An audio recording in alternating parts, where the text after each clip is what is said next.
Penguin Random House Audio presents Modern Love, revised and updated. True stories of love, loss, and redemption. Edited by Daniel Jones. Read for you by Susan Bennett, Will Brill, Michael Crouch, Kevin R. Free, Emma Galvin, Catherine Ho, Robin Miles, Maggie-Meg Reed, Sean Runnette, and Gabra Zackman. With an introduction read by Daniel Jones. Introduction. What is a love story? As the editor of the Modern Love column, I ask myself that question all the time. When working my way through the 8,000-plus personal essay submissions that pour in every year, I am constantly forced to think, is this a love story? Is that? If the New York Times is the newspaper of record, does that mean I'm choosing the love stories of record? If so, I'd better at least have a working definition. When Modern Love began in 2004, we founding editors of the column, Styles editor Trip Gabriel, my wife Kathy Hanauer, and I, decided we would interpret love broadly because we didn't want to limit the stories to romantic love. We hoped the stories would explore the darkness as much as the light, plumb both the joys and the pain that spring from our lifelong efforts to be intimate with other human beings.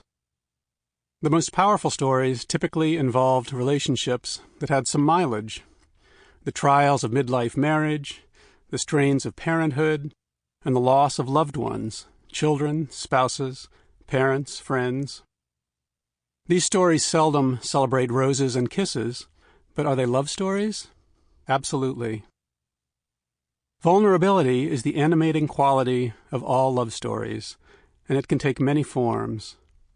In every case, though, vulnerability means exposing ourselves to the possibility of loss, but also, crucially, to the possibility of connection. You can't have one without the other. The stakes vary, of course, from dipping one's toe in the water to taking a blind dive from a high cliff. Rachel Fields, in her essay The 5 Stages of Ghosting Grief, details her mounting anxiety after sending her first mildly sexual text message to a new guy she started seeing, and then waiting in agony for him to respond. For hours, which might as well have been a lifetime. A different kind of vulnerability is on display in Amy Krauss Rosenthal's You May Want to Marry My Husband, in which she writes a kind of dating profile for her husband because she's dying from ovarian cancer and doesn't want him to be alone after she's gone. I suppose if we are going to try to define what a love story is, we should begin by defining what love is, but that can be even more slippery. Our definitions of love, too, tend toward the flowery treatment. From where I sit, however, as someone who has read, skimmed, or otherwise digested some 100,000 love stories over the past 15 years, love at its best is more of a wheelbarrow than a rose, gritty and messy, but also durable, yet still hard to put into words. Once, at the start of a radio interview, the host introduced me as the Modern Love editor, and then asked, as her first question, "So what is love?" I was so caught off guard, I laughed nervously and then said, "You're really going to open with that?" When she didn't laugh, we shared an awkward moment before I mumbled some generalities about human connection. I wish I'd remembered how I had already answered that question in the Modern Love column a few years before, when I stepped into the space as editor during Valentine's week to note some observations. Because love, for me, is less about definitions than examples. Which is why I think the kaleidoscope of experiences represented in the Modern Love column, and in this book, can do the job better than any dictionary. Back then, I wrote, "If I were Spock from Star Trek, I would explain that human love is a combination of 3 emotions or impulses: desire, vulnerability, and bravery. Desire makes one feel vulnerable, which then requires one to be brave. Since I'm not Spock, I will tell a story. Say you decide to adopt a baby girl in China. You receive her photo, put it on your refrigerator, and gaze at it as the months pass, until finally you're halfway around the world, holding her in your arms, tears of joy streaming down your face. But later, in your hotel room, after undressing her, you discover worrisome physical signs, in particular a scar on her spine. You call the doctor, then head to the hospital for examinations and CAT scans, where you are told the following.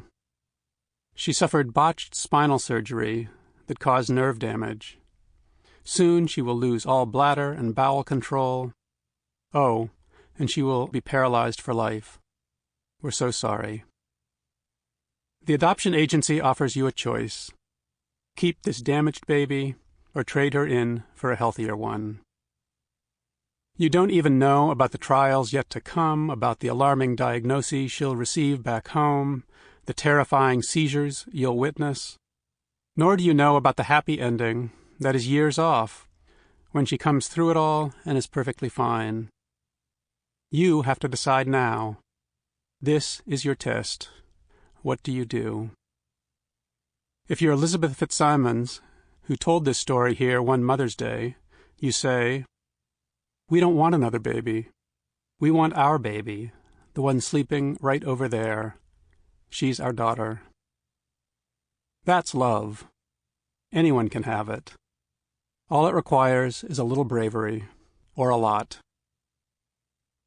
If you're looking for random acts of bravery, including Elizabeth's, you'll find them in this audiobook. These tales shock and instruct. They provoke laughter and heartache and tears. Occasionally, it's true, they aren't even very modern. Always, they pry open the oyster shell of human love to reveal the dark beauty within. Somewhere out there. Single, Unemployed, and Suddenly Myself by Marissa Lasher. Read by Catherine Ho. I was 37, single, unemployed, and depressed because in a couple of months I was going to be moving out of my studio apartment on East 23rd Street in Manhattan and in with my mother in Sheepshead Bay, Brooklyn. Since taking a buyout at my Wall Street firm, I had devoted myself to two activities, searching for a new job and working out. And I spent a lot of time in my apartment. So did the 3 recent college graduates next door. At their weekend parties, a loud bass penetrated our shared wall starting at 10:30 p.m. In sweats, no makeup, and with my hair piled in a bun, I would go out and ring their bell around 11 p.m., early, even by my geriatric standards, to ask them to quiet down. One of them would appear, flush with alcohol and annoyance, and promise to turn it down. Usually they did. When they didn't, I would call the doorman, the management company, and once, the police. But the noise continued. My 23rd Street building was near 3 colleges. When I signed the lease, I didn't realize the place had so many student renters, people who understandably liked to party. Yet it was the least social time in my life. Most of my friends were married. I had no income, and rent was almost $3,000 a month. I wasn't dating because I hadn't figured out how to positively spin my unemployment story. One afternoon in the elevator, I saw one of the guys from next door in jeans and a t-shirt, his dark hair slightly receding. "Are you always around in the middle of the day?" he asked. "For the last few months I have been," I said. "I'm job searching." "I am too," he said. "It's my last year of law school." "Never leave a job without another," I told him. People had warned me about this, but it was only after I'd done it that I realized how true it was. As we neared our doors, I said, "I'm moving out, so you guys can blast your music all night long. The mean old lady is leaving." "Why?" he asked. "I can't afford this any longer. I'm moving in with my mom in Brooklyn." "That sucks," he said.